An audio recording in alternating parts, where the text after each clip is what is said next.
Welcome to the Convocation Center here in Athens. My name is Ethan Sargent. Alongside me is Cade Williamson, and we are live for district final action between Minford and Zane Trace. You can feel the energy in this building right now. Yes, you as can. Here comes Zane Trace back out for the second portion of their warm-up. We've got about 10 minutes or so till tip, so let's break down a little bit of what we're going to see in tonight's matchup, Cade. We'll start off with the Minford Falcons, 22-1. Yeah, I mean, this team overall, this Minford team is a very, very talented team. They're looking for their first district title since 1995. It's been a while. Out of all of the teams that are here this entire weekend, Minford has that longest drought outside of Meigs yesterday. Obviously, Meigs did not win a district title, but Minford has the longest drought. We saw New Lexington, obviously, with a long drought. They broke it last night in those games. We have another long drought with Miami Trace that'll be here on Sunday. But outside of that, Minford's got the longest drought. 1995, the last time that this team won a district title, and they've had some talented teams. Very, very, very talented teams over the last couple of years, Ethan, that have made these runs. They've been here at the Convo. This is not an unfamiliar place for the Minford Falcons to play at. It's just getting beyond this game. This game has stifled them. It has. And back-to-back years. 2 years ago, they were the top-ranked team in the state, and then flash, North Adams beats them. Last year, same deal. One of the better teams in Southeast Ohio, North Adams, flash, beats this team. Now we've expanded to 7 divisions. We've seen this from Minford, 22-1. This team's very talented. I think they're glad that they're avoiding the Devils this year. I think they are. They'll be very glad. Well. North Adams will actually see tomorrow, or excuse me, on Sunday. Yes. But tonight, Minford will go for that first district title in almost 30 years. Let's talk about Zane Trace a little bit here for a second. 20-4. They were able to upset Ironton in the last round. Many people expected Ironton to be here. Yes. Instead, it's the Pioneers. This is a team that's really well-rounded, in my opinion. Yeah, they are. I mean, when you look at it overall, the big storyline to me for the Zane Trace squad is the loss of head coach Gary Kello. He retired after last season, and they've replaced him with Tyler Cast, who's in his first year this year, and they've picked up right where they left off. This team, once again, very solid at the SVC, one of the tougher conferences overall in SEO. So when you see this Minford squad, or the Zane Trace squad, this team is also built for these types of runs. You know, they've been here at the Convo. They've been well the past handful of years. I'll pull up the stat right here. What's it been? 2020 was the last time they were in a district final. 2019 was 2020 and 2019, back-to-back district titles for them. That's the last time that they won a district title. They're trying to get their first in 5 years. But it's a talented basketball program. A lot of riches with this Zane Trace squad. You know, they were a team that was very heavily favored 2 years ago when they played here in the Convo in Division III. They lost to South Point in a tough game. So we've seen that. We've seen how these teams go back and forth, and how you know, the programs that have been historically dominant have that type of success. So we'll see how this one plays out this evening. But it's a lot of storylines. 100%. Let's talk about that mental factor and how that plays into this game. We're in the friendly confines of the Convocation Center, of course, where the Ohio men's and women's basketball teams ply their trade. And you think about the mental, right? Obviously, Minford have been here each of the last 2 years, and they've fallen short, right? And the I just talked about this on the afternoon huddle over with Marty Bannister on our Total Media Radio networks.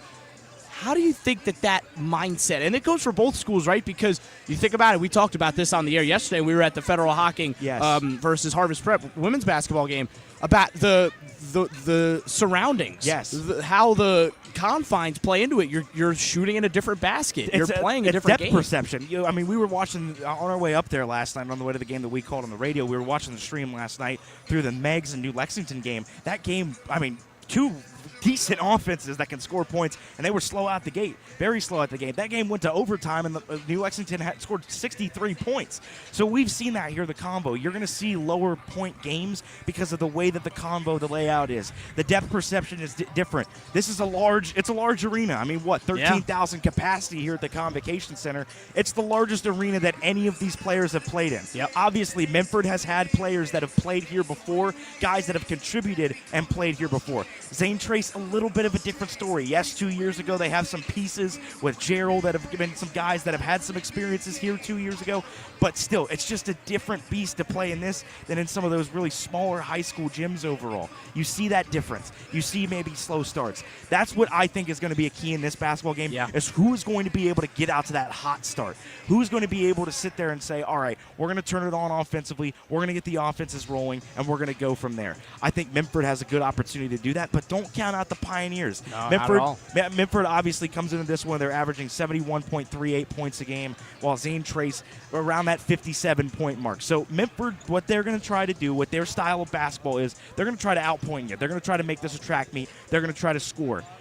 I would expect if anybody's going to have a hot start, it's going to be them. But a good response would be from Zane Trace. Tighten up defensively. Let's make this one a low-scoring game. Let's favor the conditions that we're going on. So let's here. go. You kind of jumped my gun there, and that's totally fine. Let's talk about some keys to this matchup here. Let's start off with Minford. For me, it all revolves around their two stars, yes. Bennett Kaiser, yes. Miles Montgomery. The key with these two guys, in my opinion at least, is either one of them can give you 35 on any given night. Yeah, I mean that's very true. I mean Miles Montgomery obviously is a guy who was the district player of the year. He's the District 14 Division 5 Player of the Year, co-player of the year. Actually, both of them are co-players of the year. I know they couldn't pick. They're both so good they couldn't pick. I mean these are guys that are going out every other night and they're scoring 30. They're scoring that many points. And if one of them can do that tonight, I like Minford's chances. I think that's what you got to do is you got to live through that two-headed monster. That's what Minford likes to do. That's what the Falcons run. That's the way that their offense rolls. That's how they play their brand of basketball. That's Minford's brand of basketball. Zane Trace, on the other hand, I talked about it a little bit there. You got to make this one a bit ugly this evening. I think you need a rock fight. Yes, you do need a rock fight. You need a game that's going to be a slugfest. It's going to be bare knuckle, just a bare knuckle boxing match. I think that's what Zane Trace is going to have to do with this one this evening.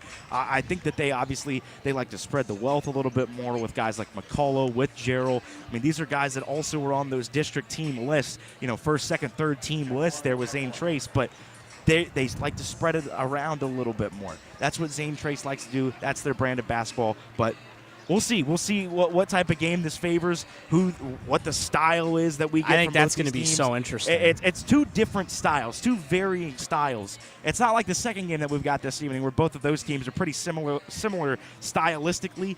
This one is just two different styles. And that's, I think, the big thing. You look at Gunnar McCulley at 14-9 in that win that they had, the upset victory over Ironton. Yes. And that's going to be the key is can they get their star players rolling in this game and can they get out to a quick start as well. I will say, right to my right and around this lower bowl, you'll see it throughout. Lower bowl's filled to the majority of its extent. Minford has a great crowd, lots of red and white to our far side, and there's a lot of blue right in front of us here and right above us as well. Plenty of representatives from Zane Trace, the Chillicothe area as well, and then Minford. That's a long trek for them to come all the way up here. 2-hour drive up here to the condo. And they made it up here, which is awesome. We'll step aside as we're about to have the anthem come on here. We'll be right back with first quarter action from the Convo. You're listening to high school basketball on Total Media Sports.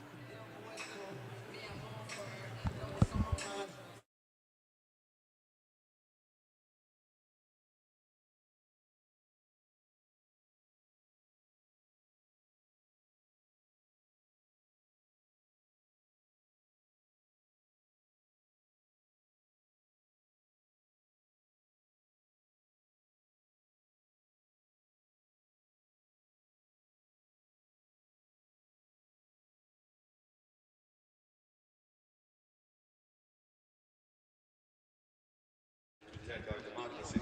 As Layla Wheeler, a junior at Minford High School, sings our national anthem.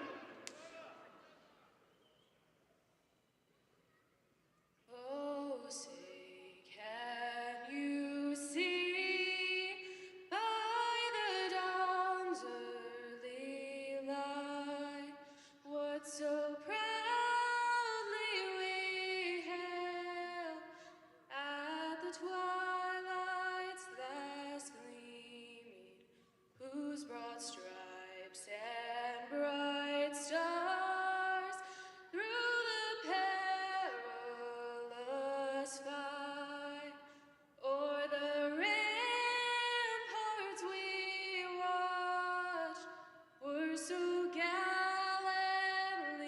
streaming in the rocket's red glare, the bombs bursting in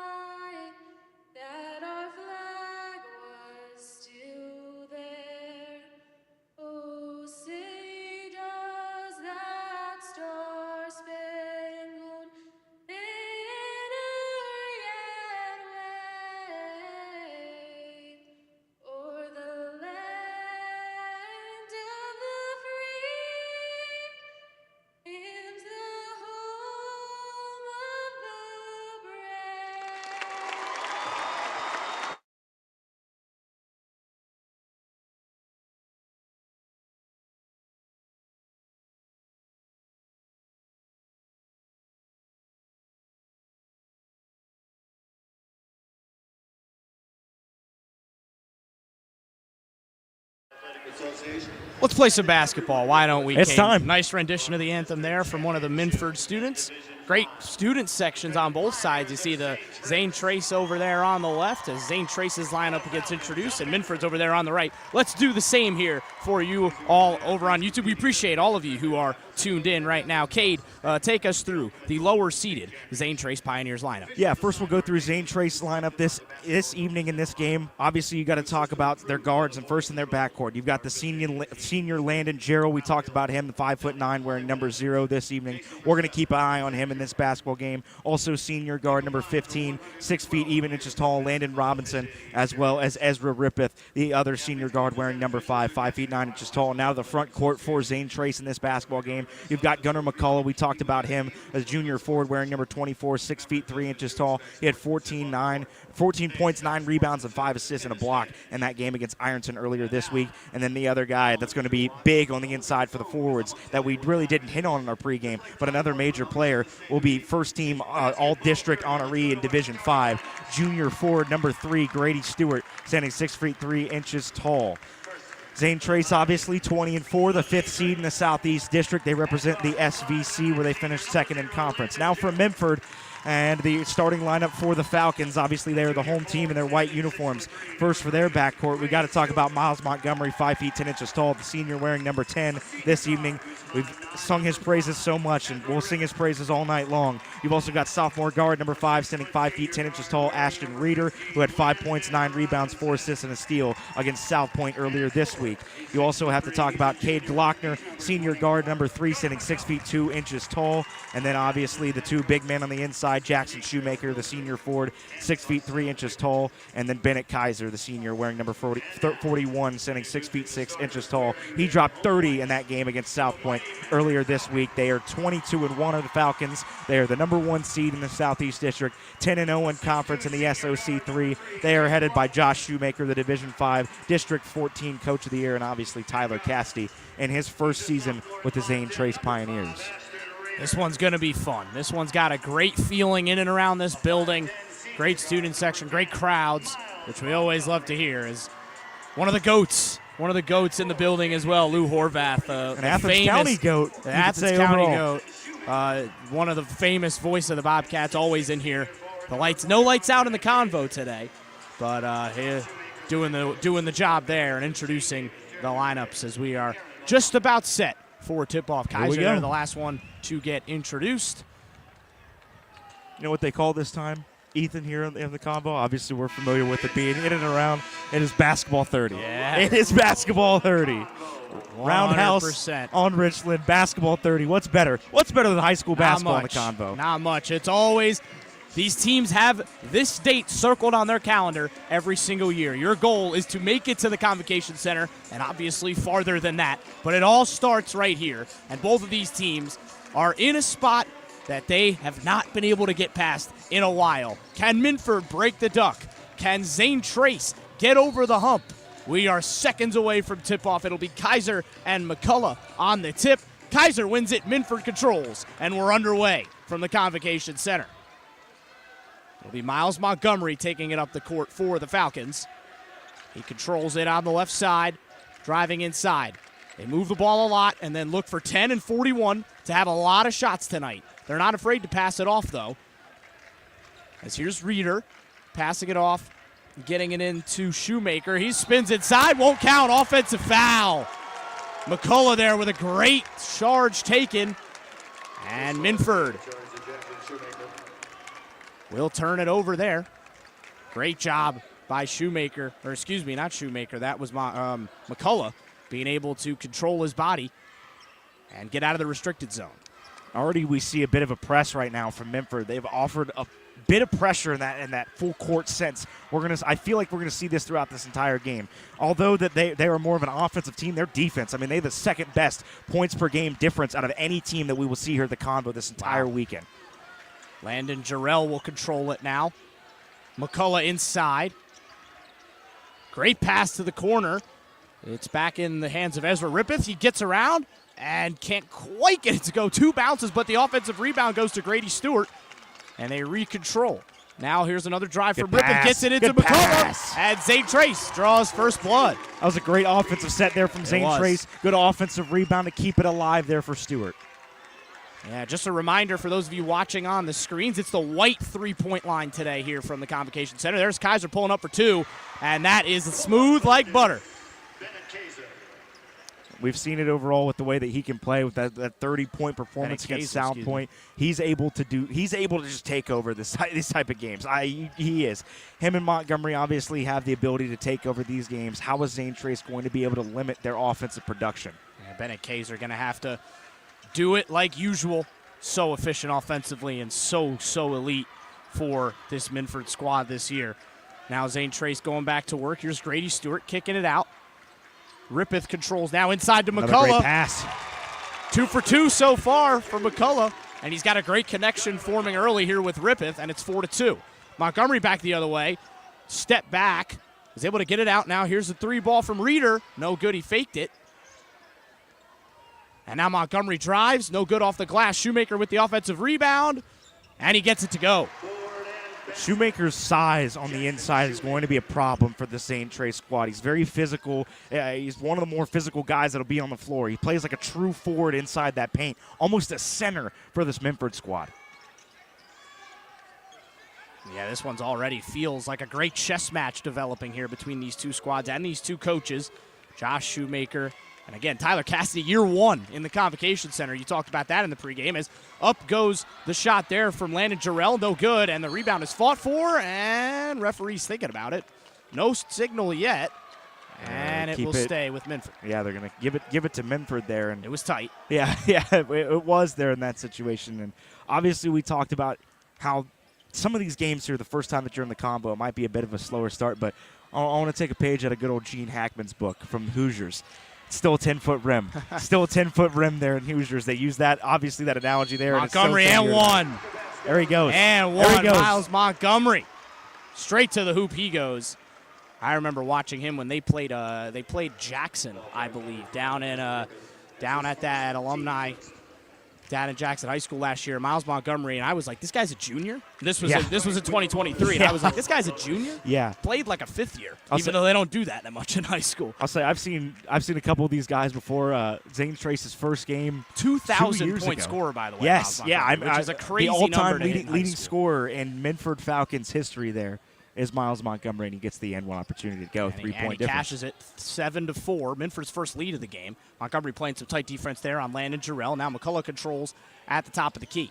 They get it off to Grady Stewart. Stewart back into Jarrell. A lot of those three specifically controlling the basketball. Now McCullough has it. Driving inside on Shoemaker. Putting it up, no good. Rebounded by Montgomery. Quickly back the other way. Go the Falcons. Looking for the drive inside. How about the three from Glockner? No good. And it's rebounded by the Pioneers. We're starting. Now they get the press going, and I almost good hands. Worked the trap to perfection. Did Kaiser and Glockner. Yeah, you're seeing that press so far from this Minford team. They're not afraid to be in your face. They know that Zane Trace isn't a team that's going to light you on fire offensively. They're going to make it. That's going to be a kickball on Kaiser. They're going to make it a slower style of basketball game. That's what Zane Trace is going to look for in this game. And Minford's going to say, look, we're going to try to push your tempo a little bit. We're going to try to make you play out of your comfort zone. I like what the game plan is so far for the Falcons. Yeah, they're working that high pressure. And it continues there with Montgomery. Not quite as high this time. There's Montgomery and Kaiser now almost trying to set the press. They're still going with it. And now they get it into the front court to Jarrell. Jarrell outside. Passed back out to Rippeth. Rippeth to Jarrell. Ooh, tangle. And now a tangle underneath the basket. The referees let it go. And they get a foul. I think it's going to be a reach there on that drive by Montgomery. I missed that. I'm not quite sure what happened. My eyes were right on there. It was McCullough and it was Montgomery on the inside. Is it just positional battle? I think they were just trying to fight for that block there, that right block area, and they just got their feet tangled up a bit, but they ended up calling a foul there on Montgomery, so that'll be his first. Now it's back out to the top of the key. Here is Landon Robinson. He gets it off to Grady Stewart. They want to get Stewart going a little bit. He averages 13 a game. There's the three-pointer. Got it. Ezra Rippeth ties it up at 7. First three made by either team in this matchup. 3:36 to go in the first quarter of action. And this one so far living up to its billing. Been a back-and-forth battle here early. Montgomery, deep three. No good. And it is rebounded by the Pioneers. That was Robinson on it. Quickly back the other way. McCullough possesses it. And he gets it into Stewart. Stewart going to try and drive on Shoemaker. Back outside. Thought about the three. Now he cuts it back. Now Stewart will pull up from three, and he'll get it to go.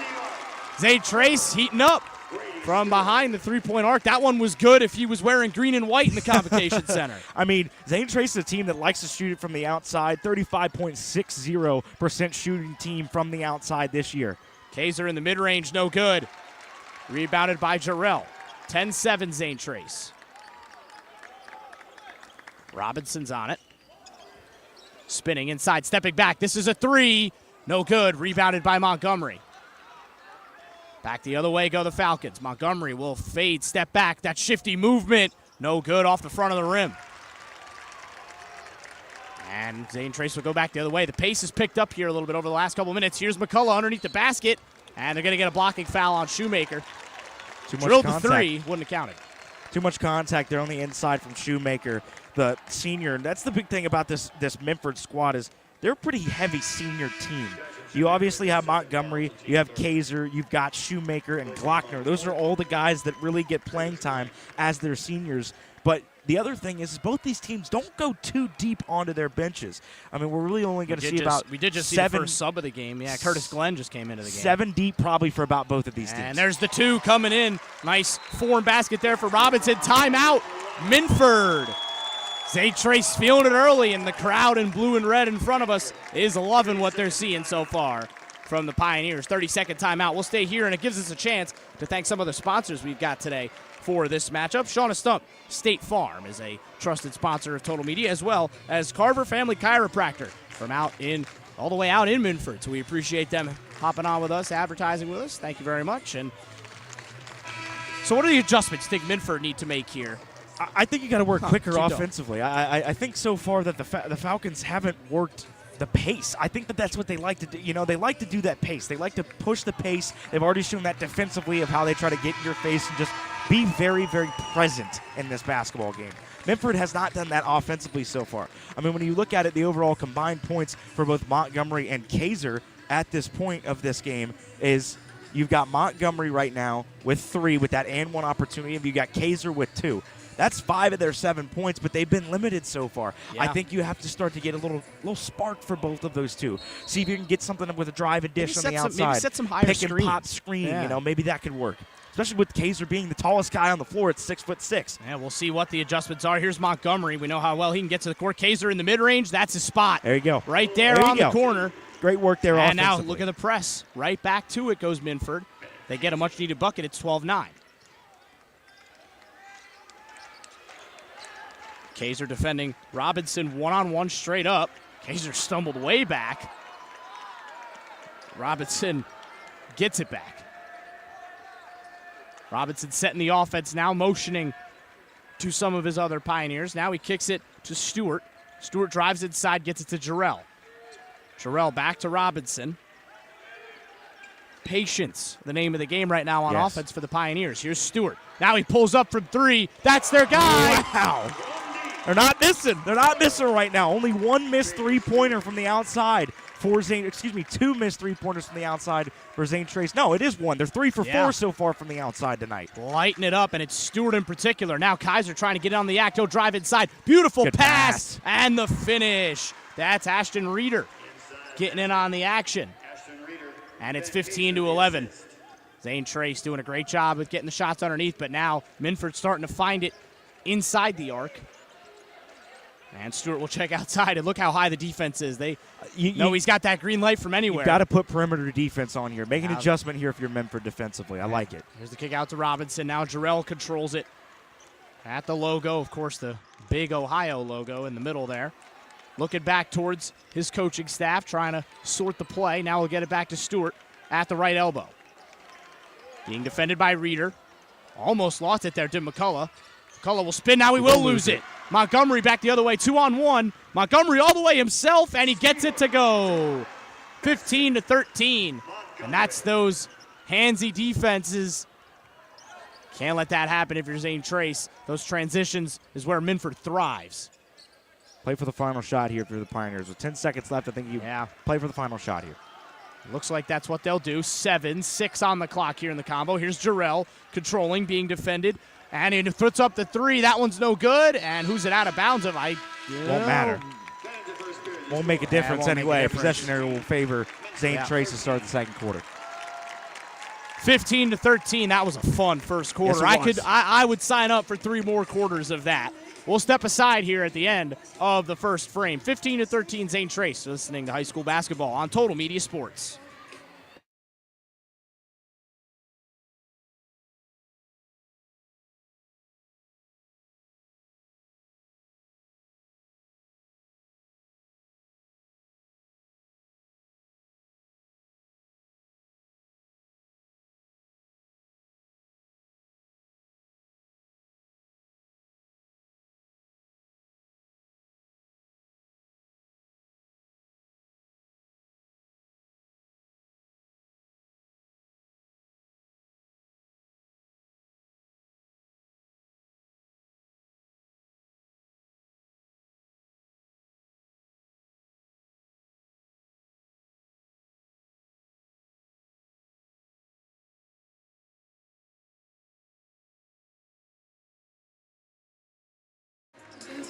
Second quarter of action on tap here. 15-13, the lead for Zane Trace over Minford.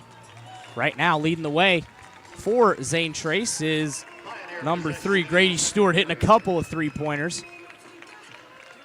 And Zane Trace will control here to start the second quarter.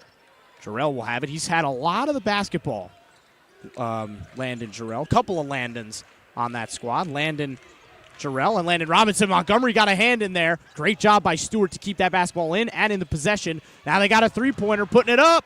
No good. And a great attempt there from Stewart, but he couldn't get it to go.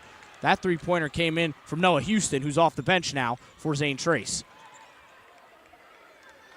Now Montgomery driving inside. This is what he does best. Somehow he got that to go. Great take. Great take there from Montgomery. That looked like it could have been called as a foul. Referees let him play. And we're tied at 15. Zane Trace breaking through the press again. Here's McCullough, who had the first 4 points of the game for the Pioneers. Hasn't scored since. Now they get it into him. McCullough inside. Kicks it back out to Stewart. Stewart, they got a blocking foul on the Falcons. Yep. It'll go against Reeder there. Yes, that's who they'll whistle it against there. So that'll be Reeder's first. Not a lot of foul trouble there in that first quarter. I mean, only one free throw we saw, and it was the and one opportunity for Montgomery. He got it to fall. The other other crazy thing is there was only one turnover, and it was all the way in the second to last possession from Zane Trace there in that first quarter. These teams have played clean basketball, just missing shots at this point. And even they haven't done a ton of that either. Correct. It's been a very high-level basketball Both of these teams are shooting 50% or above at this point. Yep. Minford 58.3 and Zane Trace at 50 even. Minford have only attempted 1 3. Here's the mid-range from McCullough. No good. Rebounded really strongly by Kaiser. Kaiser back the other way. Kaiser driving inside, getting it in. Timeout, Zane Trace. And the momentum pendulum swings straight back to the Falcons. 17-15. It'll be a full timeout. We'll take it with them. You're listening to high school basketball on Total Media Sports.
back underway here, about to be back underway. 6:40 to go in the first half. It's been a good one. 17-15. Minford has the advantage. It was a 15-13 lead at the interval. And Minford have a quick 4-0 run to reclaim the lead. And they turn and over. there's a steal. Kaiser back the other way, and that's a recipe for disaster if you're a Pioneers fan. And almost they do get another one. I'm surprised they didn't call a travel there. Minford gets to keep it, though. Yeah, they keep it. Nice pass from Montgomery. And Minford will now reset their offense. Here's Kaiser. Spinning inside. He's getting double teamed. McCullough open out. Deep three from Montgomery. No good. Rebounded on the outside by Glenn. He gets it in. Curtis Glenn had 7 off the bench last week. A great piece that they have.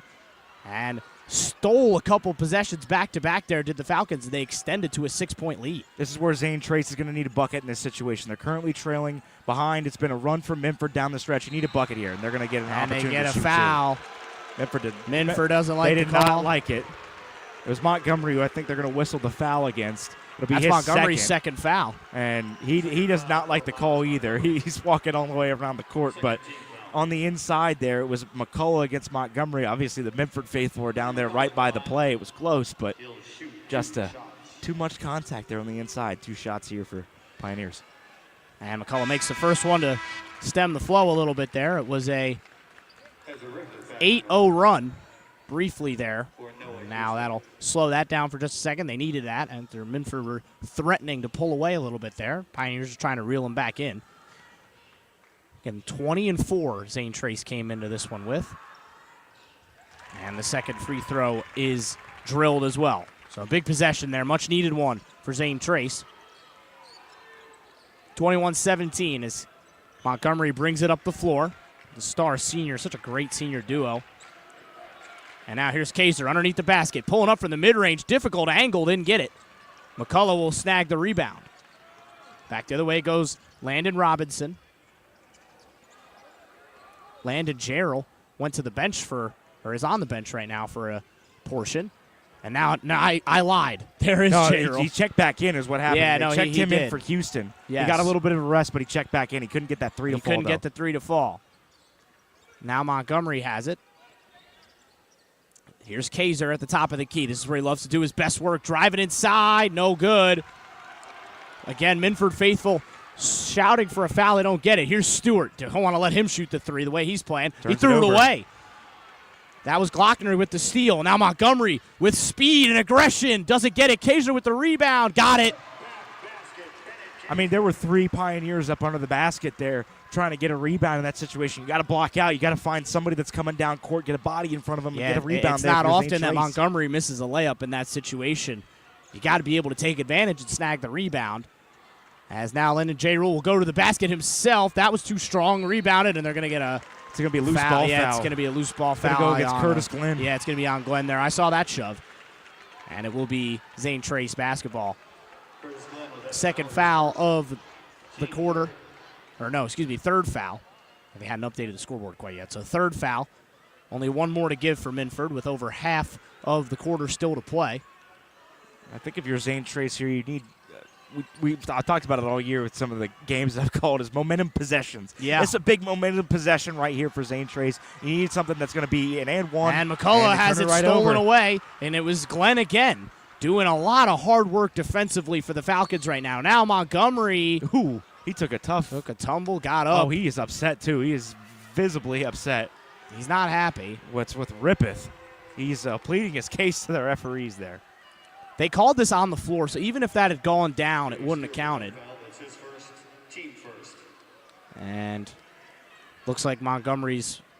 It's to be fair, it does seem friendly. He took a hard hit. It's not beration. It's more of a conversation. And now Montgomery gets it out in the corner to Glenn. Glenn with a nice fake, and he stepped out. Oh wow, they're going to call him. I thought they were going to call a reach-in foul there against Stewart. I thought that he had too much contact there. I thought he was about to pick up a second foul, but they're letting him play. We've seen this all throughout the playoffs. Every single game we talked about it last night. That we've seen basically everywhere that we've gone, Ethan, is we've seen that these referees in the OHSAA are letting them play. Very, I very don't mind physical it to an basketball. extent. I don't mind I like it. I like it to an extent. I'd rather the game be decided on the court rather than by the guys in the stripes. And I think that is part of the onus with it, as long as it doesn't get too out of hand, of course. Gerald pulls up from 3. Got it. Needed it. They needed it right there. Big Zane three. Trace back within 3. And it's Landon Gerald getting it done. He's a 2-year player, or 3-year player, as Gerald. He's played a lot of basketball here for the Zane Trace squad. I remember watching him when he was a sophomore, first game of their season in 22-23. Almost turned it over there against Minford, but I was watching him that year, their first game against Vinton County, and I was very impressed by him as a sophomore. Now he's a senior, and he's still impressing me. Here's Montgomery on the outside. Looking to get it inside, and it somehow bounced back to him there. Awkward exchange. Now a deep 3 from Kaiser. No good off the rim. Rebounded by McCullough. And a steal by Montgomery. No, it's not stolen away. Now it goes back to Montgomery. He's got an easy lay. Good play there from Minford. Just hustle. Straight hustle there from Montgomery. A couple other players as well. It looked like it was going to squeak back into Robinson's hands. In the end, I think it was Ashton Reeder who dumped it off back in the front court. And they steal 2 points there, do the Falcons. 5-point game, 25-20. Minford still haven't hit a 3-point bucket. Now Grady Stewart getting the outside. Zane Trace trying to hit their own 3-point bucket, and that was way off by Rippeth. Now Kaiser bringing it back up the floor. Kaiser spinning, kicking. And it gets back to Montgomery. Never a bad idea to have it in either 10 or 41's hands for Minford. There's Kaiser. What a spin. What a shot. Surprised that went in. But he's able to rise above everybody else. And Montgomery with the steal. Kaiser putting it up and in. Another stolen possession. Good timeout. Zane Trace. Momentum is all in Minford's favor right now. The turnovers have been coming to bite Zane Trace. Minford has not turned the ball over one time this evening. 6 turnovers so far for Zane Trace. You could really argue that that's the difference in this basketball game, or the turnovers. The only time they even had anything, close to a turnover was the offensive foul. Yeah. The first possession of the game. Yeah, that was the closest thing that you could say to an offensive turnover so far for Minford, but that they've played well, and what they're doing is, I think Zane Trace, the guards are leaving from the backcourt, moving to the front court way too quickly. They need to keep their guards in the backcourt, be able to help out their other guards as they bring it up the floor. The past couple times, all of them can handle the basketball like a guard. Can Zane Trace? There's not one of them out there that doesn't play like a true guard. Some of them are just listed as forwards, really, besides McCullough. McCullough's the really only one that I would say is a true forward out there for Zane Trace, but you can't leave them too quickly. You got to have all 3 of them up there and got to help them inbound.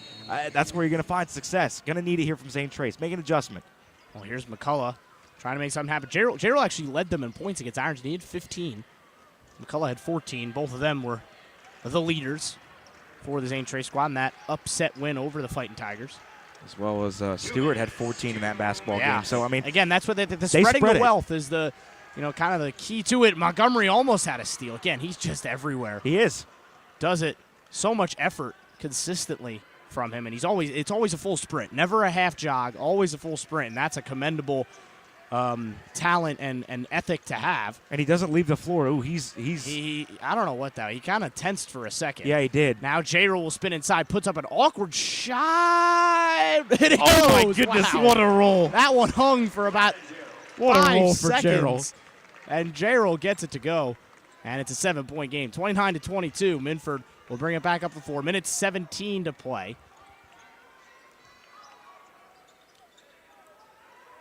Spinning inside now is Kaiser.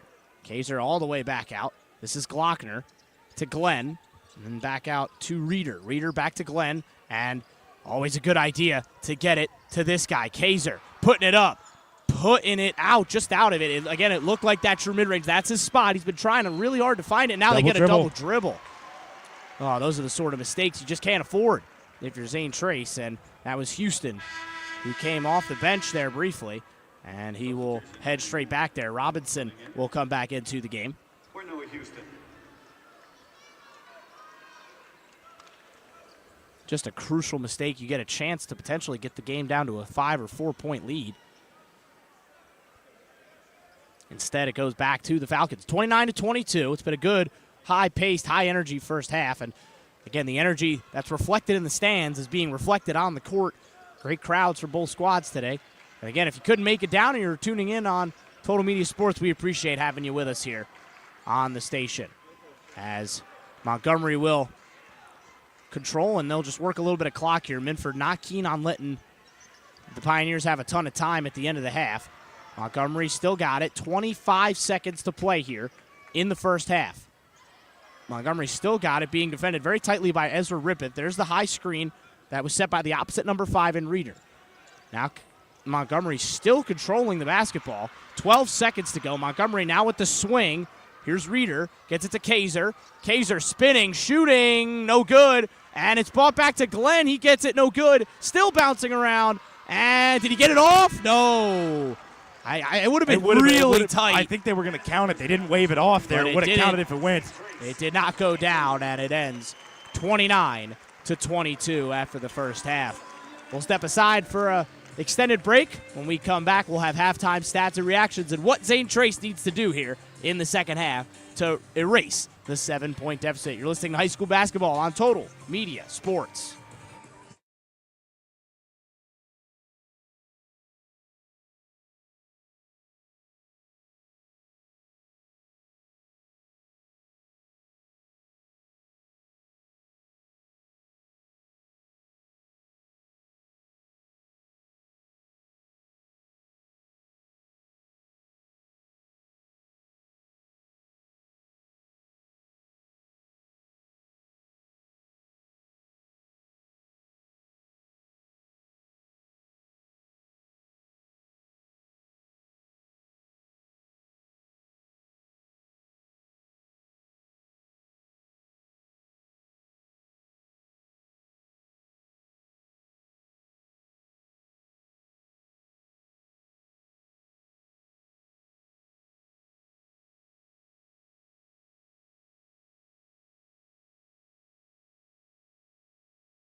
Welcome back to the Convocation Center.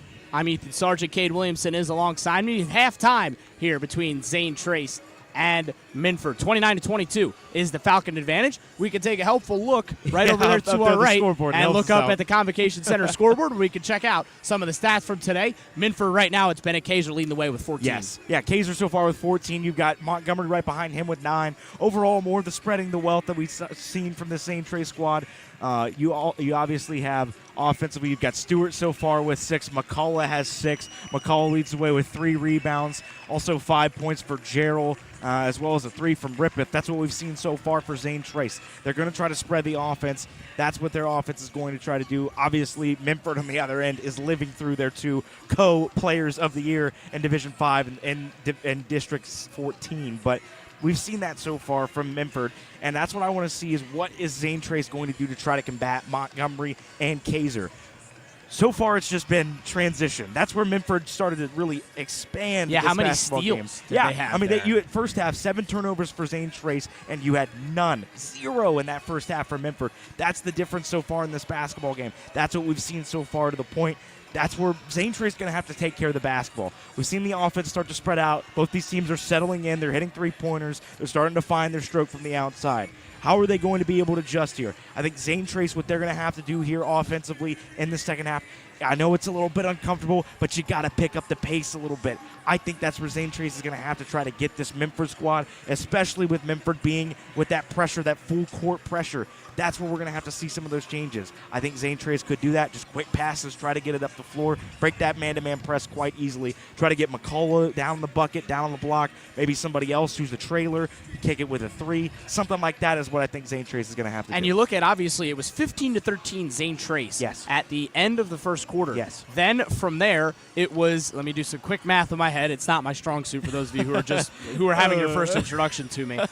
It was 16-7 in that fourth quarter. There we go. Quick math. Yes. That was it was 16-7 there in that second frame in favor of the Falcons. So Zane Trace can't really afford to have another quarter like that. Yeah, I mean, Minford got out to that slow start. It favored Zane Trace there to start the second quarter. How are they going to be able to come out and do that? Third quarter is where we started to see a lot of these games separate themselves of who might be winning this game or how this game is going to be ending with a lot of these playoff basketball games. That's just the nature of playoff basketball. That's what happens. Who's going to separate themselves here in the third quarter? Is it going to be Zane Trace trying to make it a rock fight? Are they going to just claw back? You know, maybe they win this quarter 10-3. That could be a way that Zane Trace gets back into this ball game. Or is Minford going to stay there and stay with their quickness? We're seeing right now Miles Montgomery is right in front of us here around half court. I think he might be. We saw him wince there a little bit. Yeah, Almost seemed I like wouldn't he be was surprised if he's not 100%. He's, you know, it probably not anything probably below about 90%. Yeah, about 90%. It could be. It could definitely be a factor in the second half. We'll keep an eye on Miles Montgomery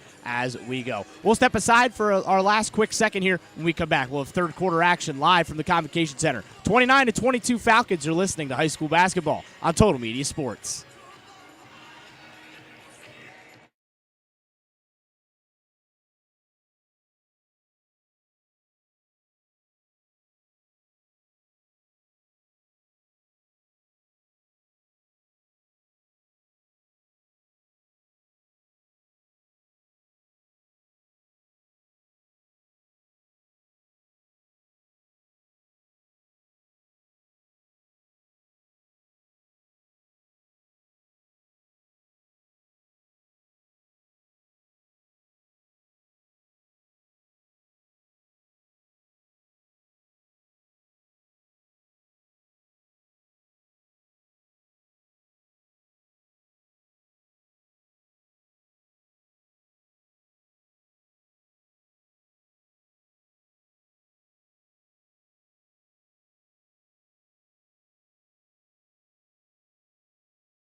It's time for third quarter action here at the Convocation Center in Athens.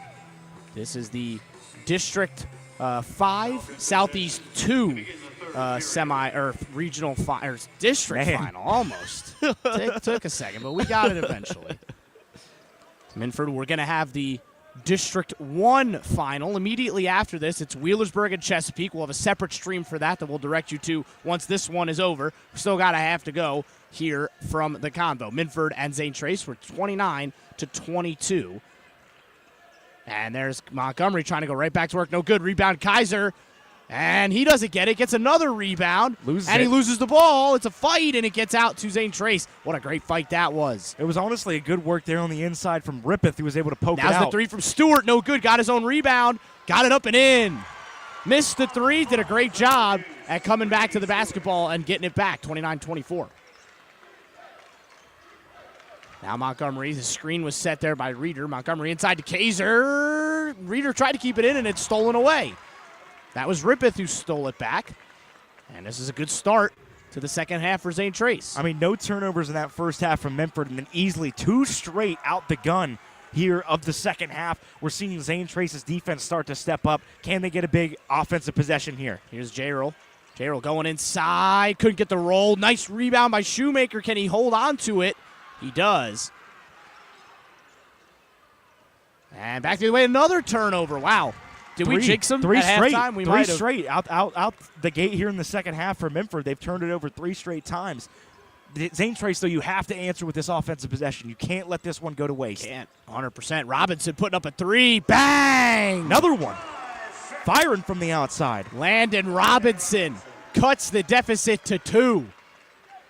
5-0 run to start the half from the Pioneers. And just like that, we have a razor-thin ball game again.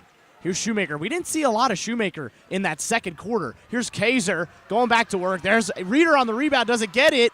And there's a fight for the basketball, and will stay with Minford. I think let's just say it's off of Gerald there. McCullough was trying to handle it there. Yeah, and there was a fight for it. It's him and Glockner. Yep. And McCullough was looking for a foul, but no whistle was blown. Stay with Minford.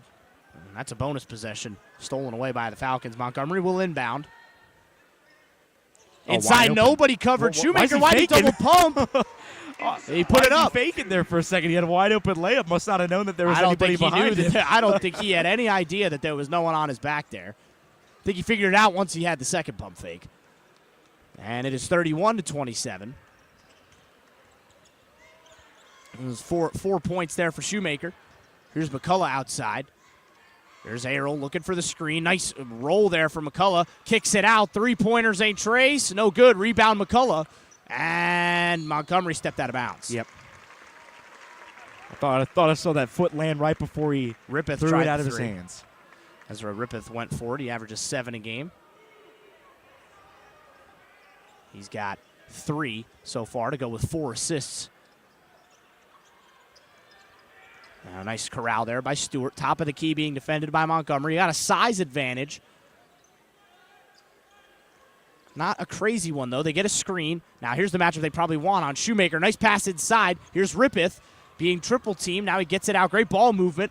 Robinson on the near side. Here's J-Roll. What a pass. McCullough up and off the glass. Great ball vision there. Great ball vision. Beautiful possession there from the Pioneers. I mean, it looked like Minford was just going to have fantastic recovery defense, but right there, Zane Trace attacks on the inside, gets an easy bucket, and we're quickly going to see Glenn check right back in the game. Kaiser for 3. No good off front of the rim. Rebounded by Montgomery. A lot of second chance opportunities being afforded by the Zane Trace Pioneers in the second half. Kaiser drives inside, or it wasn't Kaiser, it was Montgomery, excuse me, and Montgomery will draw the foul. He'll go to the line for 2. Foul charge number 24. So far here, Minford's only gone about 6 deep. They've only used Glenn, the only one that's come off the bench in this squad. He had 7 points, 2 rebounds, 2 assists, and a block. But, I mean, that's what happens when Zane Trace is rolling a lineup out there without a true big man. Yeah. I mean, they're going to give Reeder's going to take the rest on the bench, but that's probably why we didn't see a lot of Shoemaker out there when obviously he has the size on the inside. But I think it was also because of his 2 fouls he picked up quickly. Yeah. You have to be you can't be careless with picking up those 2 quick fouls, and that's probably a decent reason why he was on the bench. Montgomery drills them both. Well. 12 points for him, 14 for Kaiser, so 26 combined points. 26 of the 33 points for Minford is their star duo. Now J-Roll will get it back to Stewart, and they'll bring it up to the front court. It's stolen away by Montgomery. Montgomery back the other way, up and in. And 1. I didn't see the foul call. Miles Montgomery doing it on his own. Fantastic take there on the inside. Montgomery started to take over this basketball game with almost would end up being a 5-point burst here if he's able to get this to fall. They had to restore what was the halftime lead, which was 7 points. And he gets it after a fortuitous bounce.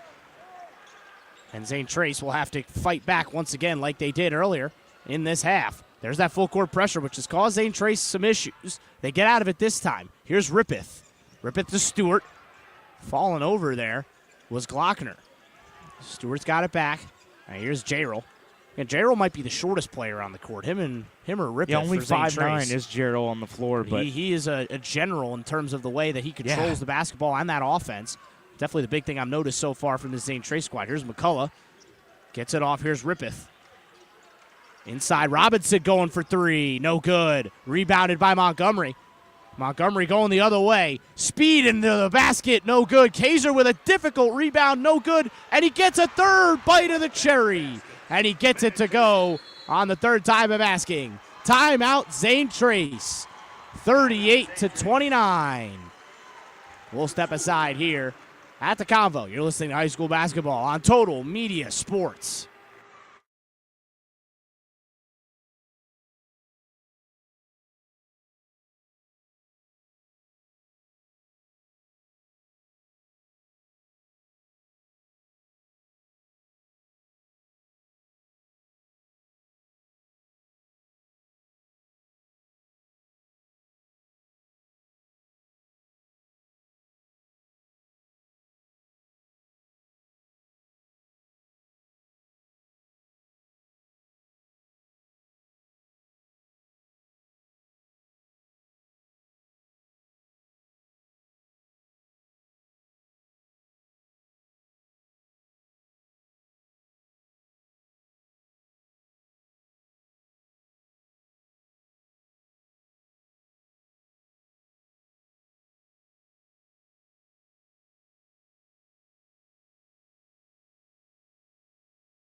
Back at the Convo now.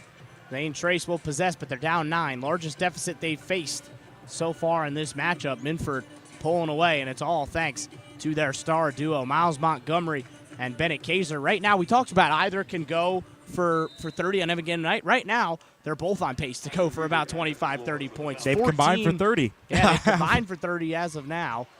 14 for Montgomery, 16 for Kaiser. Kaiser got 3 bites of the cherry there and was able to get in. That's almost thrown away by Jarrell. Luckily, Robinson was there to pick it up. Jarrell going to get it back, and he'll find McCullough, who's been quiet in this second half. They'll want him to get going. McCullough, not a big three-point shooter. Stewart is. It's tipped away, and there's another steal for Montgomery. Back the other way he goes. No good on the layup, and back the other way goes Zane Trace, and they'll be glad he missed that. They got to block out Kaiser. They've had a really tough time of blocking out Bennett Kaiser with second chance opportunities. Jarrell going to put up the 3, no good, and it will be out of bounds, sticking with the Falcons.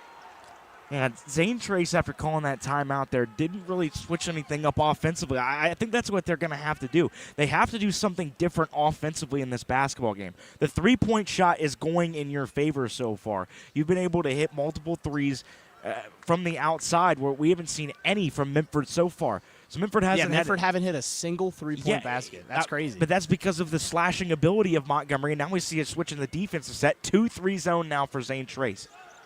Yeah, as Shoemaker and McCullough were battling there down beneath the basket, and now Jarrell commits the foul on Kaiser.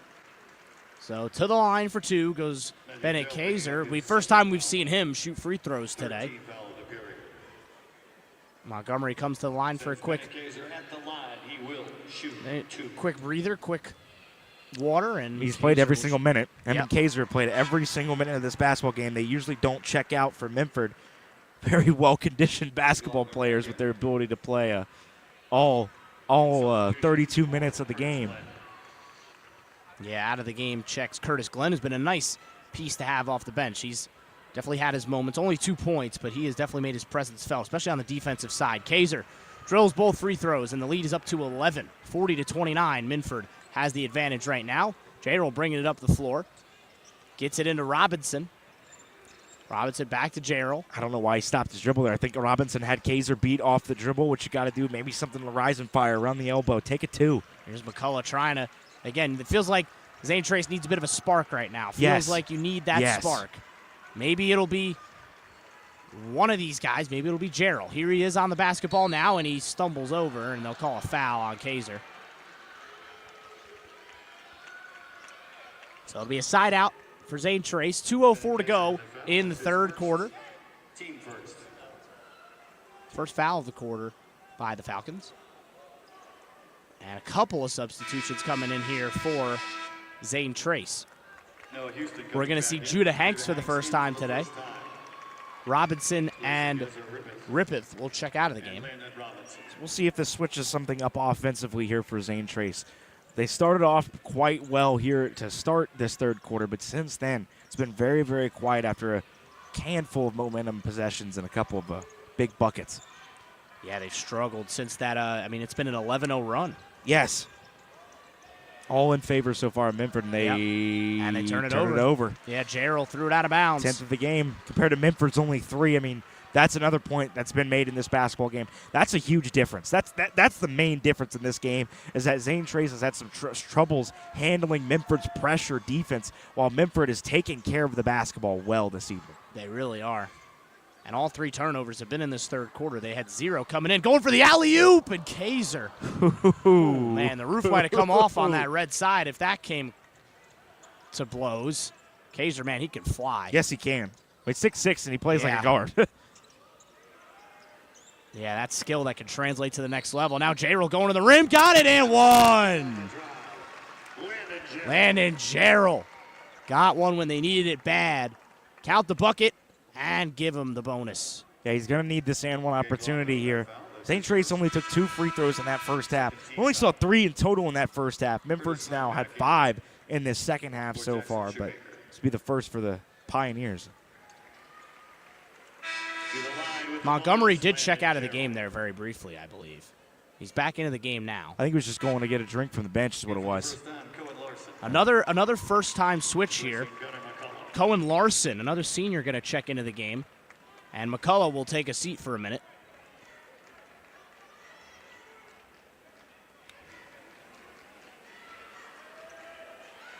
And the bonus is no good. Rebound bouncing around. Kaiser is able to snag it. 40-31. Zane Trace shooting 40% from the field, 44%. 35% from 3. Minford shooting 42%. Kaiser now going to try and spin inside, trying to get the dump off, and it'll be off of. Looked like Stewart. Yeah, it was Stewart, off Stewart. Looks like last hand that touched it there. J-Roll's going to check out of the game now for Zane Trace. Robinson comes back in, and as well does McCullough. So a very short break there for McCullough. And back off comes Judah Hanks.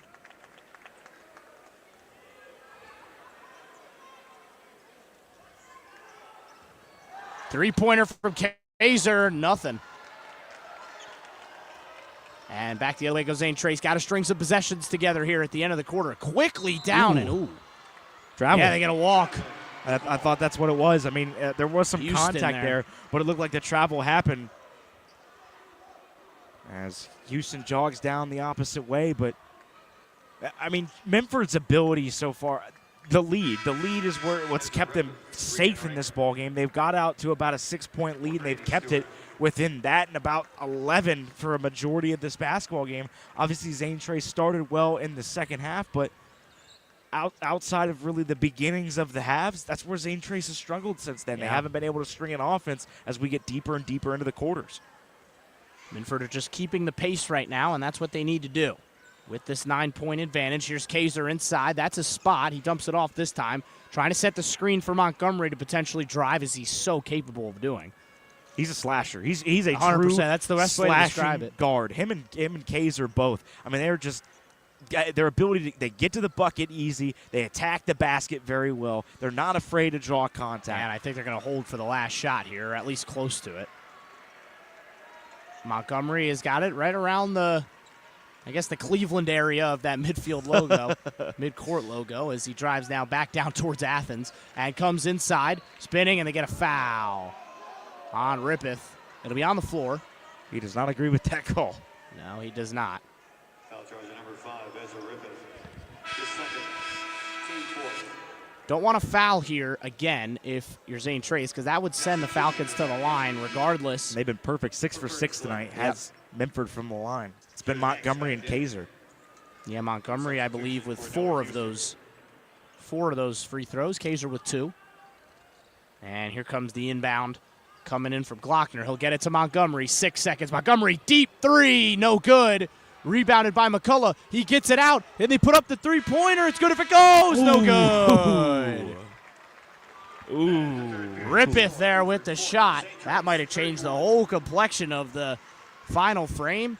Minford are 9 points in the clear with a quarter to go, looking for their first district title in 30 years. You're listening to high school basketball on Total Media Sports.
Back in the Convocation Center, and it is 40-31, Minford's advantage as we head to the final frame of action. St. Trace will need to get on a quick start, kind of like they did in that third quarter. Here's McCullough with the 3 to try and get it going off the back rim, and it's rebounded very well there by Glockner. Now back the other way, Montgomery, so speedy getting to the rim. Still got it, and he draws the foul. Just such a live wire in terms of the way he plays basketball. It's such a difficult thing to counter. I mean, he breaks by defenders, gets to the basket quick. Obviously the West Liberty commit is where he's going to be going and playing at his next level, but you can see why he's the all-time leading scorer in Minford basketball history. His ability to just attack the basket, get easy and high percentage shots, there's nothing better than that in basketball. I mean, obviously, yeah, with the three-pointer, you have those guys that are able to just drill it from the outside as he gets the first to fall from the line. But that's the easiest way to do it is to get to the cup and get it to fall, and that's the style of basketball that Montgomery plays. Montgomery's second free throw is good. Still perfect from the line. And the lead is up to 11, 42-31. St. Trace still have only hit 1 3 in this second half, and it was this man, Landon Robinson, who hit it. Now driving inside is Jarrell. Jarrell putting it up. No good. Rebound to Kaiser. Kaiser going the other way quickly. Minford loves this pace. What a pass. And what a finish. Ashton Reeder. And they threw it out of bounds. No, they didn't. It's off of Minford. Yeah, off of Minford. Off of Again, there. that Kaiser, that high press. Again, now, okay, look at him. He's barking out orders, trying to get his guys in gear. Never satisfied. It's always a good mantra to have. And the lead is up to 13. It's going to be brought up the court by Ezra Rippeth. Rippeth driving inside, cutting inside. Almost lost the dribble. Gets it to Stewart. Stewart to Jarrell. And he's looking for the screen, and he'll reset the offense. Jarrell being defended by Kaiser. Spinning inside, Stewart. Back out to Rippeth. Rippeth to Stewart. Stewart Now got Montgomery on him. Defense has been too tough. Too tough here. It really has been. You have to commend the defensive effort. Here's McCullough, who works and loves to work in the mid-range. There's a cut inside to Robinson. He didn't like his look, and that was a risky pass that somehow got through to Stewart. And Stewart will reset the offense. Top of the key, 6:29 to go. Minford faithful, loving the defensive effort. I mean, this is crazy how well that they've been playing defensively down the stretch of this basketball game. They've been all over the place. And there's McCullough inside, and that's how he beats you. Just the strength down low. He got it over Shoemaker. And that will cut into the run, 44-33. Dents the deficit.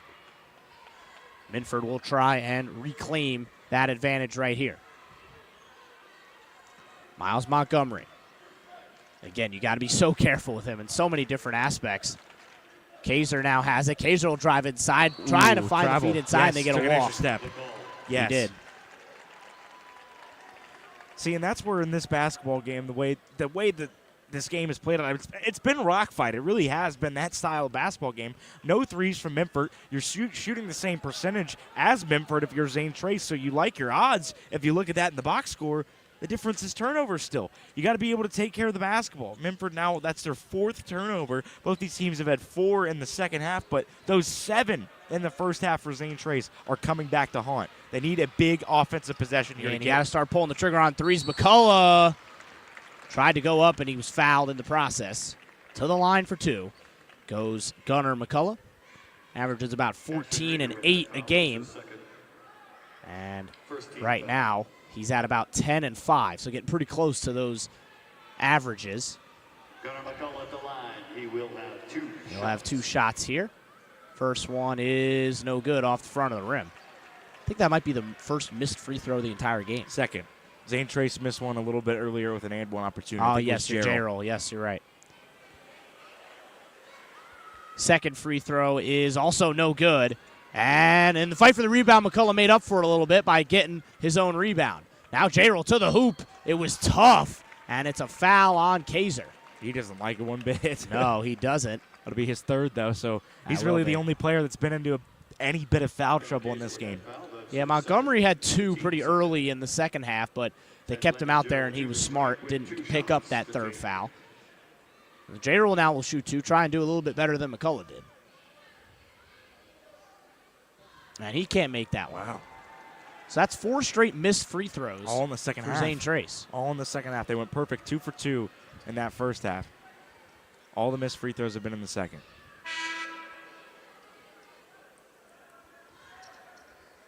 So we see Curtis Glenn check back in the game, giving Reeder a rest on the bench. Yeah, really, it's been straight up just a 6 deep. A 6 deep. Yeah. Yeah, it's been Zane all it is. Trace. Glenn has rotated in. As he's rotated in for a few different guys. Finally, the duck gets broken from the line as J-roll hits that free throw. Lead is back to 10. Montgomery getting through some pressure there, sliding Got through 3 He guys. hit inside to Glenn, and Glenn couldn't quite corral the pass, but he does get it eventually. Now Montgomery for 3, no good. Rebounded by McCullough. And he gets it back to Grady Stewart. Here's Stewart trying to drive inside. Nice kick. Robinson for 3. Needed. Oh, he couldn't get the roll. And now a collision underneath the basket between J-roll and Glenn, and it's a steal.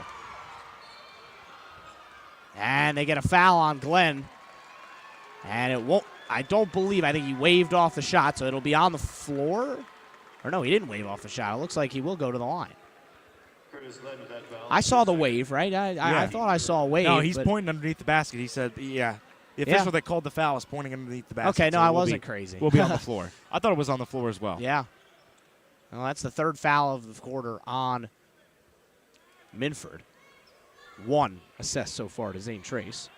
Robinson will take the inbound. That one just was kind of the same as that basket in the first half where it just rumbled around for like 5 seconds. That one went in, out, and then back out again. Well, the other interesting thing is new nets. That, you don't see that too often where you get new nets so quickly, but because every game they're cutting them down because it's a district title. You get one all the time. In the corner, here's Ezra Griffith for 3, no good. And there's a foul. Another one on Minford, another one on Glenn. That's going to be his 3rd.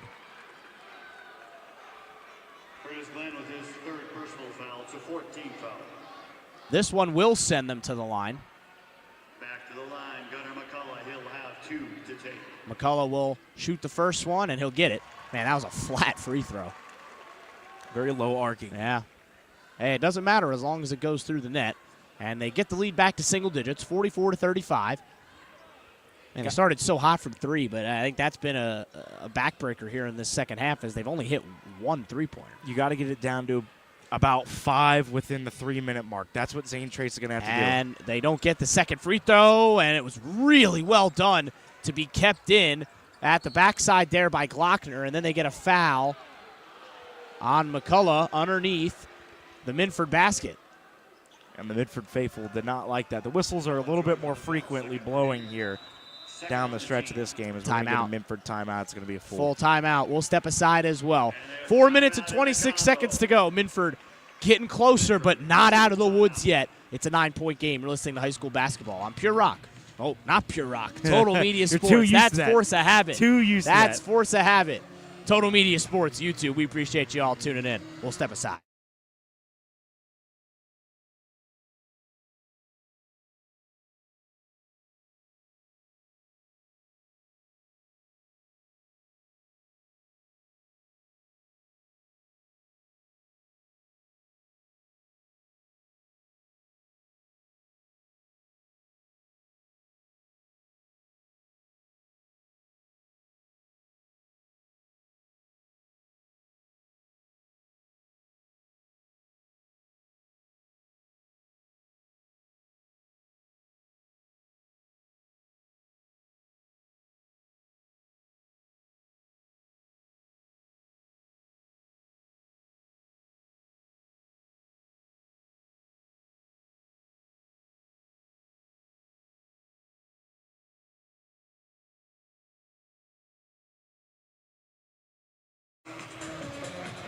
Four minutes and 26 seconds to go in this district final in the Southeast 2 side of Division 5. Again, a reminder, we've got another one coming up right after this. It'll be Wheelersburg and Chesapeake on the other side of the district in the SE2. They won't play each other. They'll be against different teams in Region 19 as Shoemaker goes up and it's denied. What a block. That was huge. That's a big defensive play right there from Zane Trace, especially it was since a couple of different. I don't want to give one guy credit because it was a couple of guys going up for it, and they kept their hands off of the hands of Shoemaker. And now they go for the long pass. McCullough wide open. He'll put it up and in for 2. Need the pressure. You need pressure right now. Full court pressure here from Zane Trace. Nobody better at breaking it than Montgomery. Montgomery frustrated. Not the one you want to foul there and send him to the line. Well, he won't go to the line yet. Excuse me. I'm looking at the wrong one. I'm looking at Minford's fouls, not Zane Trace. Zane Trace has 2 more to give. 2 more to give. 2 more to give still. Or 1 more to give, technically. 2 more to send him to the line. Now the inbound will be into Montgomery. They won't foul this time.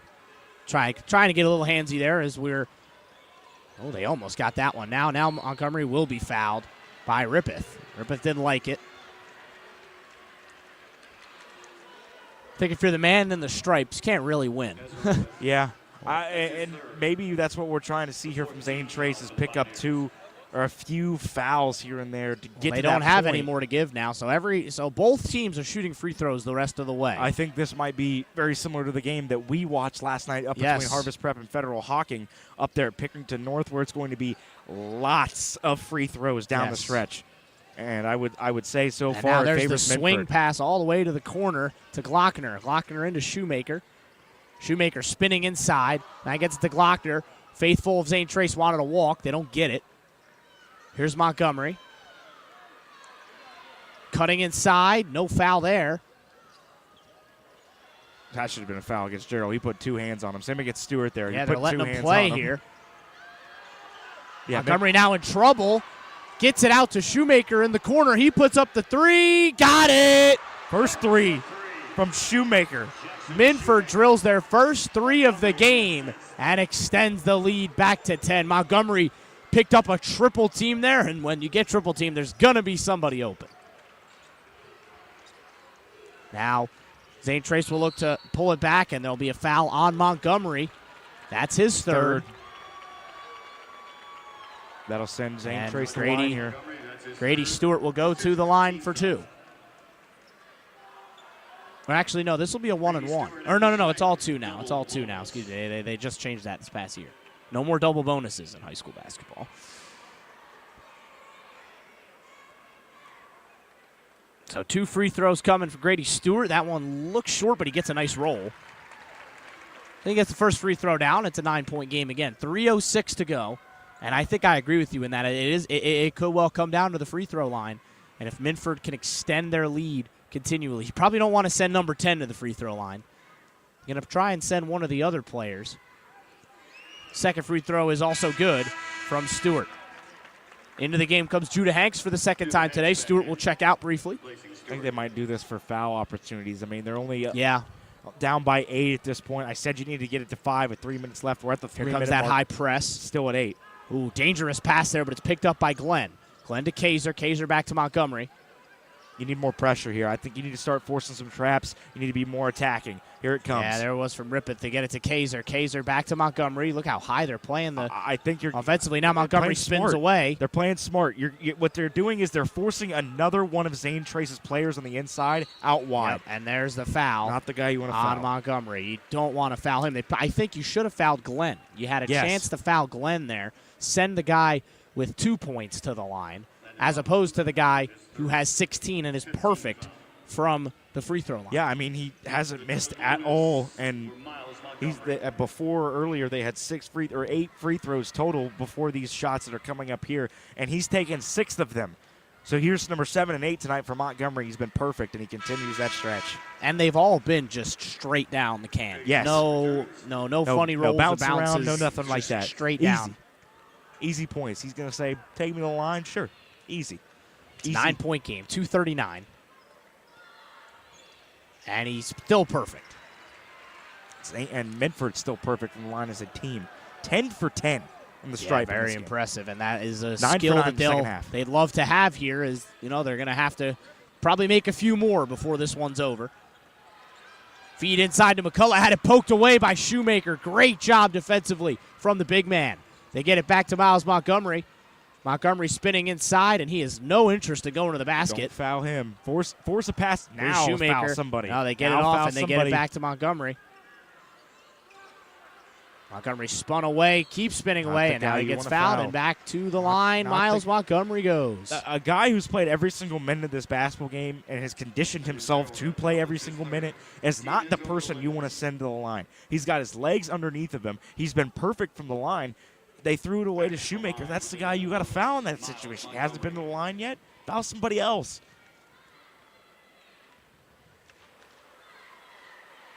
Easy. And it was perfect. Straight down, nothing but net on that free throw. 50-39, Minford inching closer. 2:07 to play.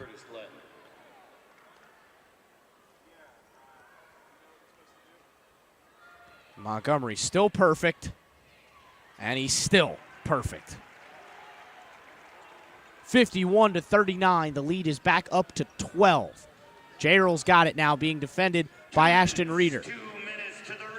Oh, almost stolen away by Kaiser. There's the three-pointer from Robinson, no good. And it's rebounded by, guess who? Montgomery. He almost dribbled it away, and he did dribble it away. I think it hit off his own foot. And it went backwards. He can't believe it. It hit off Reeder eventually. He cannot believe it. He thought it should have been a foul there. Yeah, Zane Trace steals a possession there. 1:47 to go. And Minford ever so close to breaking that three-pointer from McCullough. McCullough. Got it. And just as I say that, announcer's jinx. Grant McCullough drills the three. A much-needed three-pointer there for Zane Trace. Lead is back to 9. It's 30 seconds. We'll stay here.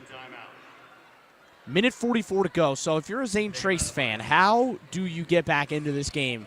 And why does it not lead with fouling Miles Montgomery? I'll tell you how. You got to foul somebody who's not wearing the jersey numbers of 10 and 41 in this situation. You don't want to send Kaiser. You don't want to send Montgomery to the line. You got to send somebody else. Make them inbound it to somebody else. Double team both Kaiser and Montgomery. I want 4 guys in the backcourt here. I want 1 guy as a safety valve deep. You foul the guy who gets it that's not Montgomery or Kaiser. That's who you need to foul in this situation if you're Zane Trace. And on the opposite end, What's been your success this evening? The 3-ball. Stick with the 3-ball. Keep shooting it from the outside. You're 30% from 3. You're 3 for 10 so far in this basketball game from 3. That's where you've had your success. Stick with that. If you're gonna live and die by the 3, heck, you have to at this point. Yeah. You're down by 9 with 144, and it's been. And if you continue to send them about line an and 8-point Minford game. continues to make their free throws, you're going to have to hit threes. It's the key to get back into this game, and Zane Trace is going to need that and more. They're down 9, not out of this yet. They only have 1 timeout remaining as well. Here's Montgomery on the basketball. He's in a little bit of trouble here in the corner. He's able to spin away from it, and it's stolen away by McCullough. McCullough gets it back. There's the first real mistake in that half court from Minford. Grady Stewart for 3. Got it! And just like that, it's a 6-point game. Don't foul Montgomery. Well, he'll go all the way himself. Give up the easy layup. Give up the easy layup. They're going to stop the clock there. And Montgomery goes coast to coast just to calm things down a little bit. Montgomery up to 22 points. He's got 22, 5 rebounds, 4 assists. Kaiser's got 18 and 10 with 3 assists. 53-45. Zane Trace will not go down without a fight. Here's McCullough underneath the basket, and he lost the handle. They had the feed they wanted. They had McCullough on Glockner. Timeout, Minford. 30-second timeout taken by Minford. 30-second timeout. And we'll stay here through to the conclusion.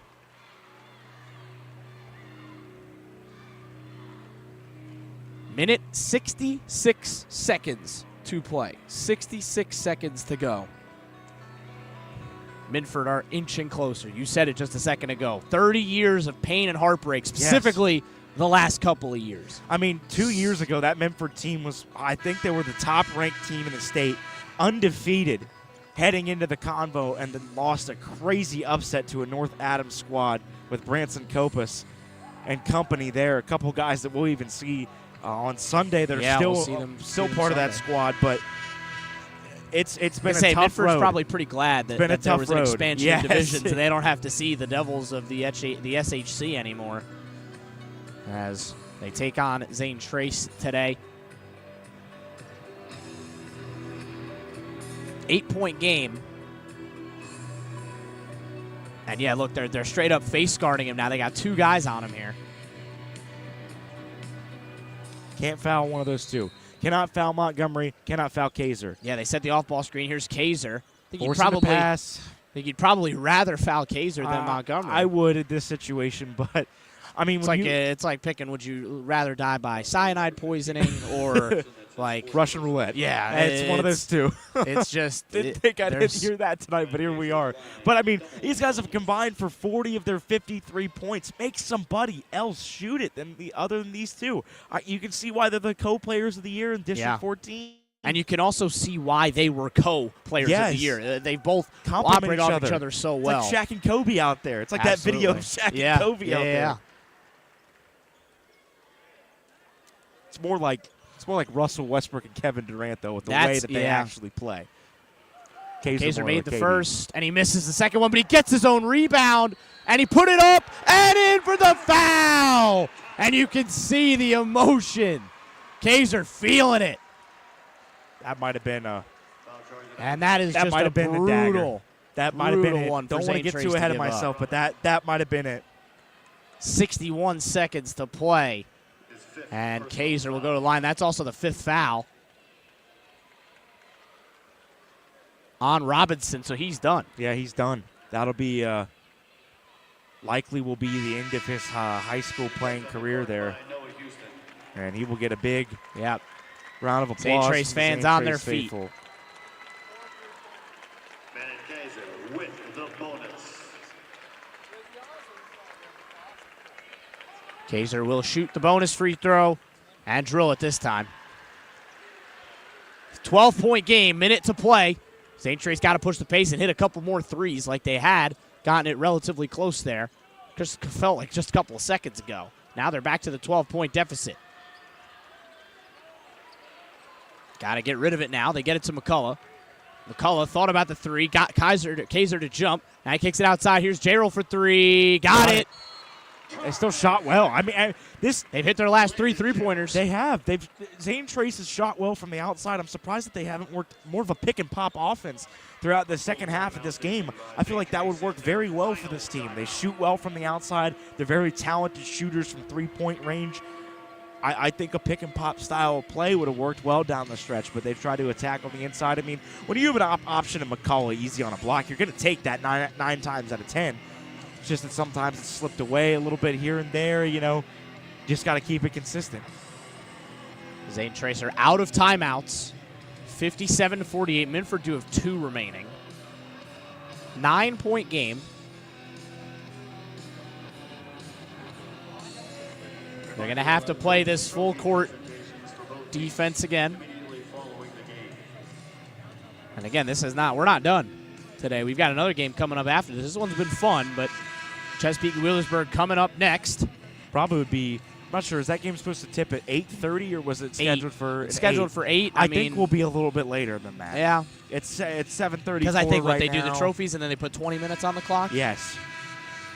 So I would guess probably about 8:15, 8:20. That would be my guess. Probably. That would be my right now, guess. 7:35 local time here in Athens.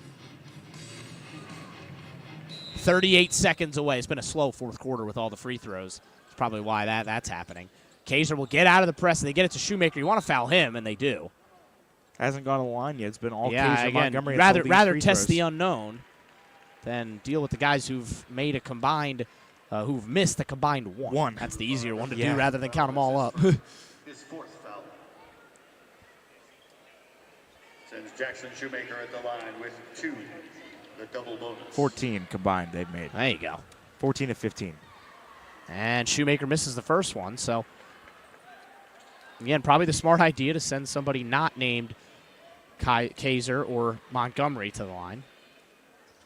He makes the second one, though. 10-point game. 58-48. This has been a good one. Zane Trace going to need to pull this one out. 30 seconds to go.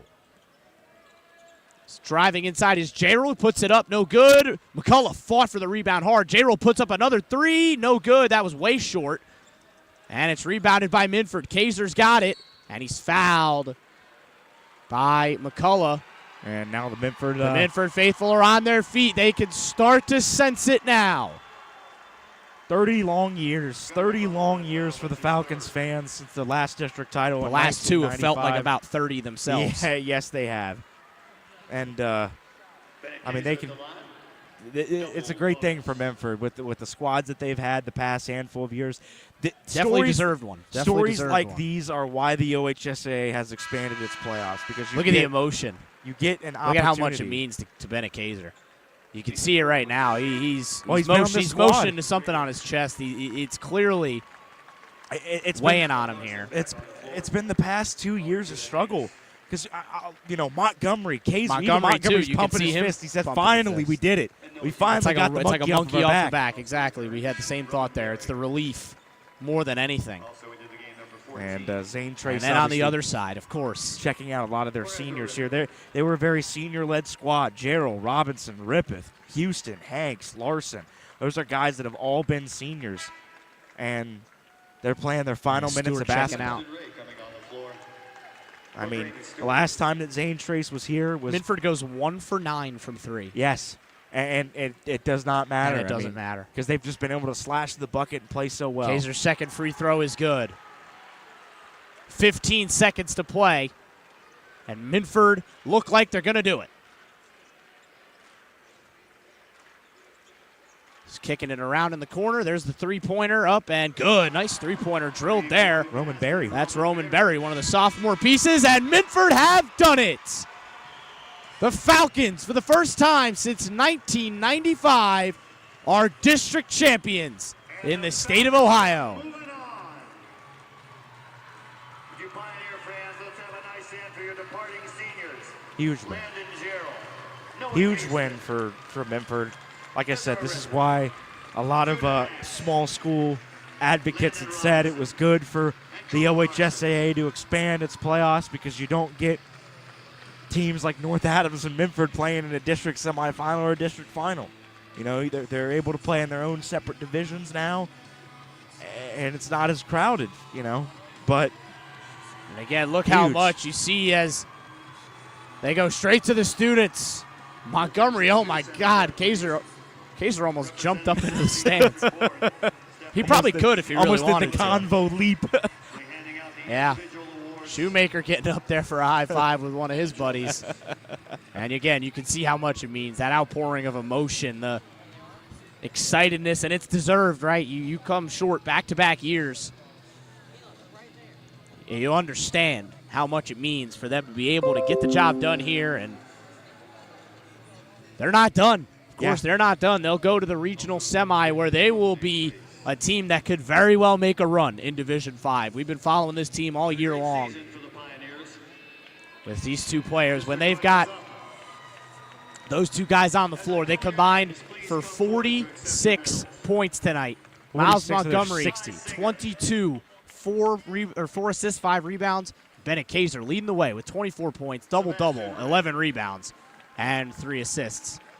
Now I'll be quiet. You can hear one of the voices of the Bobcats, Lou Horvath. He'll do the trophy presentation here.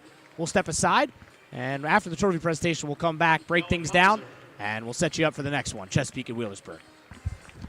Reed Singer. Lance Stevens. Judah Hanks. Roman Berry. Noah Houston. And your starter. He was everywhere. Landon Gerald. Grady Stewart. Ezra Ribbon. Landon Robinson. And your hard-working man, Gunnar McCullough.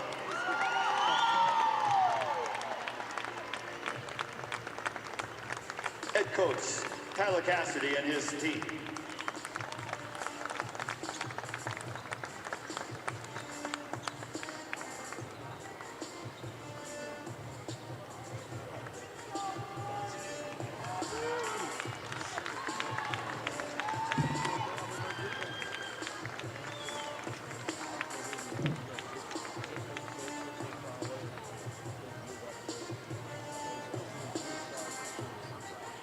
Accepting the district runner-up trophy, the Pioneers of Zane Trace. Excellent season.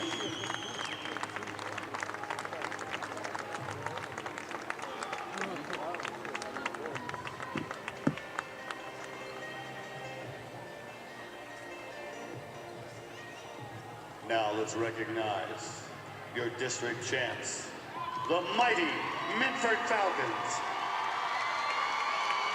As I call your name, please come forward. Carter Frazee.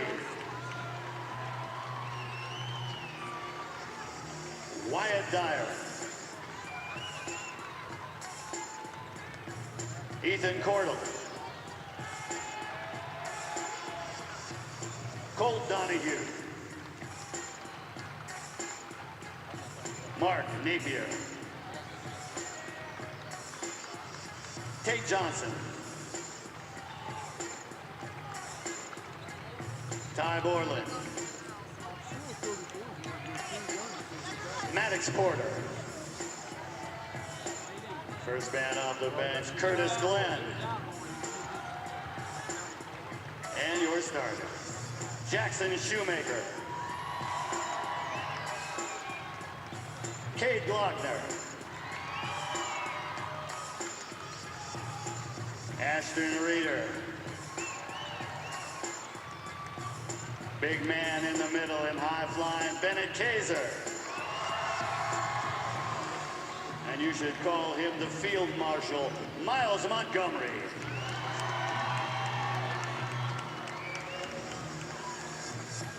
Head coach, Josh Shoemaker and his staff.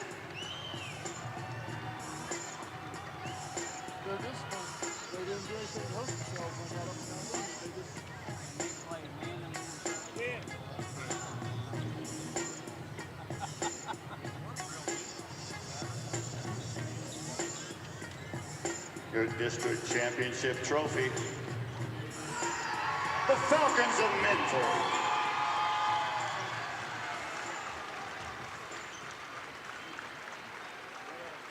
Their next stop, the Regionals.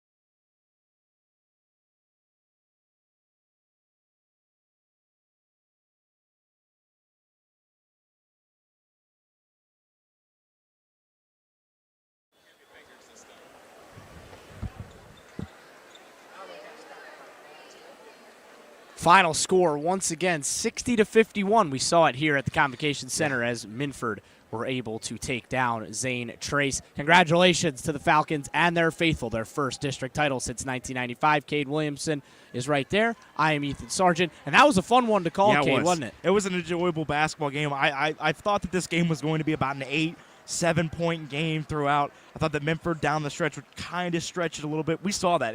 This game played out exactly how I thought that this game was going to play out. If you would have asked me earlier this week, how do I think that this district championship will go, this is how I thought it was going to go. A very close basketball game, but Minford, what really took them in this basketball game was the stretch at the beginning of the second quarter. When they extended that lead. Zane Trace led after one. They did. Zane Trace led after one. Minford finally took a lead in the second quarter, and then they expanded on that lead, and they kept it throughout the entire basketball game. That's what it was. All they needed was that little run there from Minford. You got Montgomery going, and you got Kaiser going. When you can get both of them combined for what was it this evening? They had 46 points 46 combined. points combined. 46 of your 60 points through two guys, and it's just really supporting cast from that point. You're going to have success. If you get 46 against Zane Trace, I would have said 46 from two guys from Minford this evening against Zane Trace. I would have said, yeah, I think Minford might be able to do it this evening, and they are going to be able to do it this evening. First time since 1995. Wow. Yeah, and they're cutting the nets right behind us right now. Congratulations once again to them, but not the only game of basketball we have tonight. Not one bit. I mean, it's set for at 8 o'clock. It'll probably be a little bit more like 8:15, 8:20 now with them cutting the nets over here. You've got the cheerleaders on one side cutting nets and the team over here on the other.